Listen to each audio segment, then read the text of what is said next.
GHU, c'est un établissement dont une des activités principales, c'est la psychiatrie. Et bien évidemment, dans le cadre d'une prise en charge psychiatrique, la question de la violence, elle est quotidienne, que ce soit sa prévention, son anticipation ou sa gestion réelle. C'est dans ce cadre-là qu'est née l'idée de faire cette formation de simulation en situation réelle.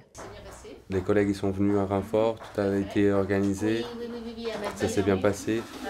Le seul souci qu'on a eu, c'est qu'en fait, quand on a changé de chambre... Alors, nous avons choisi de faire cette formation sous la forme de simulation en santé parce que son objectif est principalement de travailler sur des compétences non techniques, à savoir la communication, la coopération et la cohésion d'équipe. Donc, en ce sens, elle est beaucoup plus adaptée parce qu'elle amène les équipes à une vraie mise en situation professionnelle. On s'est vraiment appuyé sur des situations réelles, des cas cliniques. Il faut savoir qu'en simulation de santé, le scénario, c'est vraiment quelque chose de capital. C'est ça qui fait que les équipes adhèrent ou pas. Et pour nous, c'est important qu'ils adhèrent. Comme ça, ils jouent pleinement le jeu et ils peuvent apprendre comme ça.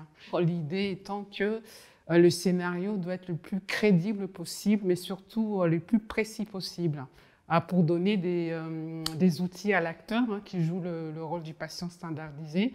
Donc, dans la situation, il doit exactement savoir quoi faire et comment réagir en fonction des réponses ou des comportements de l'équipe. Ce que j'ai apprécié, c'est que ça se déroule dans notre unité, donc dans nos locaux, et que ça se déroule avec nos collègues. À la différence en fait des formations institutionnelles, là, on était confrontés tous à une situation dans laquelle on pourrait se retrouver dans une heure, dans une semaine ou dans une journée.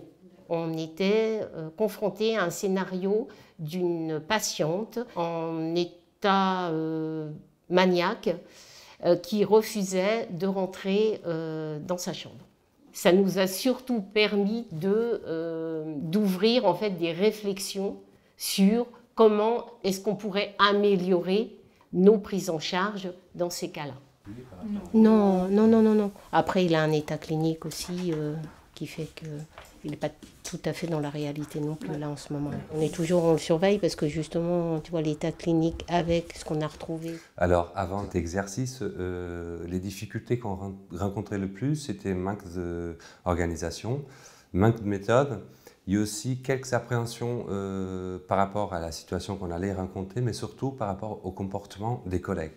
Cet exercice nous permet finalement de ne pas mettre des injonctions, mais de décider de manière collective à la meilleure chose à faire. Finalement, ça a amélioré nos pratiques en termes de coordination, de méthode, surtout la qualité des soins prodigués en situation de crise. Des équipes qui sont bien au travail, c'est aussi des équipes qui prennent bien en charge le patient. Donc en fait, c'est vraiment une formation qui est gagnant-gagnante. On l'a fait autant pour nos professionnels en termes de qualité de vie au travail, que pour nos patients en termes de qualité de prise en charge. La dernière chose qu'on peut rajouter quand même sur cette formation, c'est effectivement l'intérêt qu'on porte collectivement aux patients. Et c'est vrai que pouvoir travailler en simulation avec un acteur, c'est une façon de préserver nos patients, c'est une façon aussi d'avoir un peu leur ressenti, puisque dans le débriefing, l'acteur va lui faire part de ce qu'il a vécu et comment il a senti la situation. Donc voilà, c'est une façon pour nous de travailler sur la prise en charge des patients pour qu'elle soit la meilleure possible, tout en les préservant. Actuellement, on a formé à peu près 355 personnes sur à peu près une trentaine de sessions. Notre ambition au GHU, c'est de former tous les professionnels, c'est-à-dire les 5600 professionnels qui composent le GHU. Donc, grâce à cette formation, nos équipes elles sont beaucoup plus compétentes, organisées et avec beaucoup plus de méthodes par rapport à l'action dans une situation de crise.